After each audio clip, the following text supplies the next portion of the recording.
So let's talk about utilizing knives for self-defense, which means that you have to learn how to utilize your knives offensively. Now, the first thing that you have to do before we even talk about this is you have to decide what is the best knife for me to carry.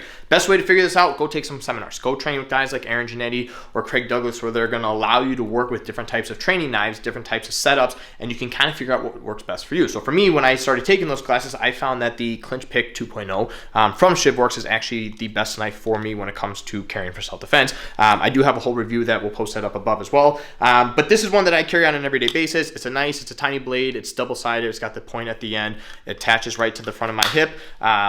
And it's an easy deployment and everything from there. So I've been able to train with this. I've been able to take multiple seminars using this as a training weapon, not obviously the real blade, but we use trainers with it. And I found that it works really well for my style of fighting, which is majority grappling based, right? So when it comes to using these blades offensively, your first thing is you have to figure out, am I going to use a fixed blade? Am I going to use a folding blade? What style am I going to use? And as I mentioned, train with it. Now, I used to always be one that carries a folding blade.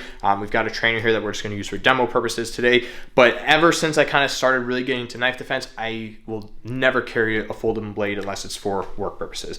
Just because of the idea of like deployment. Now, yes, there are some that you can pull out of your pocket, and as you're pulling them out, the blade flips open. Like if you want one of those, that's great. I believe ShivWorks has some of those as well. You know, once you got your blade figured out, the next part then obviously is figuring out, well, where on my person am I going to carry it? Again, for me, I'm an appendix carrier. I've got my firearm on my right hip. I carry my blade on my left hip. If I'm not carrying the Clinch Pick, I'm carrying the El Nino. Again, both are appendix carry. They work well for me. I very rarely carry anything in my pockets when it comes to that. And so once you figured out those two things and you figured out how I'm going to deploy it, what I'm going to do from there, now we can kind of start working of what are we going to do offensively with those blades. Whenever you're using knives offensively, again, depending on who you're trained from, who you learn from, that type of thing, like everyone's going to have their own opinion on stuff. Again, I've had the opportunity to train with a lot of different guys, so I'm kind of able to kind of pick and pull what I like and what works best for me. So one thing that Craig does really well with, he talks about his offensive portion of knife work, is attaching it to your hip. And we'll talk about that part first.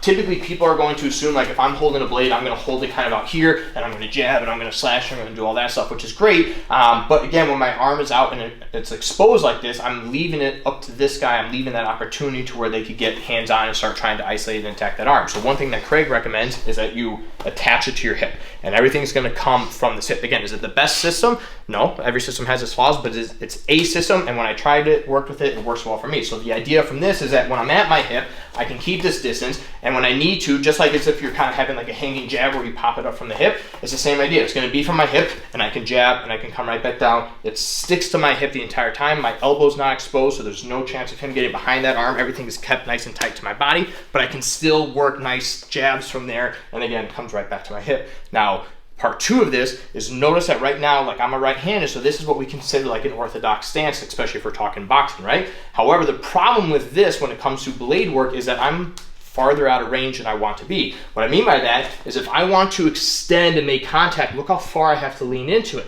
However, if I put my dominant leg forward, it's right there. And I never have to worry about my body being out of bounds. So it's one thing that, again, Craig emphasizes, that whatever hand you're dominant with, when you do draw a weapon, or in this case, a bladed weapon, that leg and that arm have to be in front, so that now I'm having the least amount of difference between me and my attacker, which means that I have the quickest opportunities to do damage and keep that distance as much as possible. Where again, from here, maybe I have to post and they have that opportunity to kind of clear that arm and work behind me, and it just creates problems and whatnot from there. But even more so, I have more distance that I have to cover in order to actually make contact with the blade. So just kind of keep that in mind, that whatever your dominant hand is, I want that leg inside forward, and ideally I want to keep the blade again attached to my hip. Now the other reason that he emphasizes this is, for whatever reason, if Cash is able to get a good grip, we're kind of fighting in this clinch, if he's really driving into this arm, it's going to be difficult for me obviously to do any strikes. But the idea of it being attached to my hip is that I can literally start thrusting my hip. I may or may not nick him, but I might kind of make enough space where now I can actually start kind of doing like the sewing machine motion, or maybe he's close enough and I am able to make contact with my hip, get a jab, which means he's going to now start pulling back, and now that gives me the opportunity to follow up with whatever I need to do, and I've been able to kind of create that space. So again, that's one of the philosophies and kind of the ideas behind that system of teaching, keeping it attached to your hip, which again, train with it, practice with it. If you don't like it, again, you don't have to do the shit. With the reverse grip, I'm almost now going to hold it up as if I am like a southpaw, but I'm going to kind of do this as like a back fist type motion or a hammer fist. So again, I'm keeping everything nice and tight, and then when I need to strike, I'm just simply doing a quick little jab like this, again, everything's staying nice and tight, or I'm kind of doing a hammer fist motion.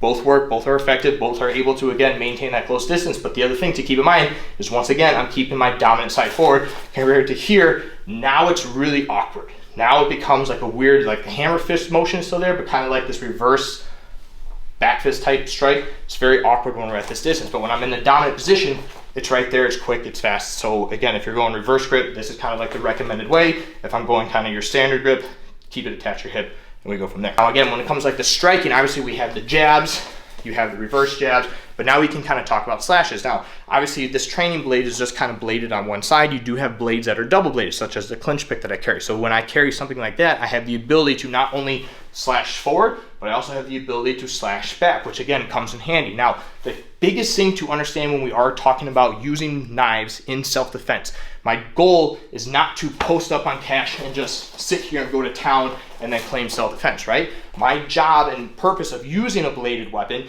is to keep them off of me, keep them away from me, to where if I do carry a firearm, I have that as my opportunity to now draw my firearm because I've been able to create distance, or I'm going to do the damage I need to do, and as he backs off, I'm going to use this as a threat to keep this distance and ultimately work myself out of the situation altogether. Which means that when we're doing the slashes, I don't want to sit here and try and slash across the chest. Like, if I'm going to hit the body or the head, I'm going for the stabs. I'm going for the big damage. I'm not going to sit here and try and slash across the stomach or slash across the face. You can, but again, think of the circumstances. What I would rather do is keep this locked in place.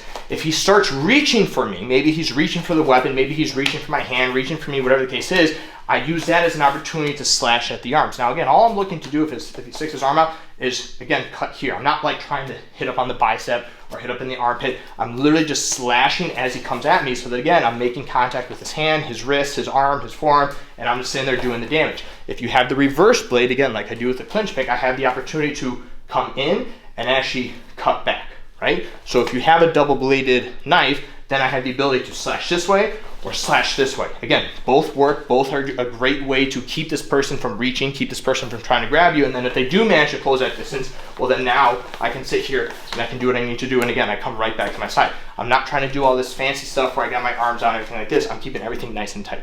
So again, when it comes to using knives or any sort of bladed weapon for self-defense, you have to know how to use it offensively. Now, I'm not going to go into where and how to hit on the body. I'm just showing you different options of how to hold it, how to keep it tight to yourself so that I can successfully make contact and do the damage I need to do to ultimately keep and maintain that distance as much as possible. But again, when you are picking your knife, first off, know which knife or blade you're going to use. Again, whether it's a fixed blade, folding, whatever you want to be comfortable with. Again, just know it. Then second, obviously, find the placement on your body that's going to work for you so that you always have access to it.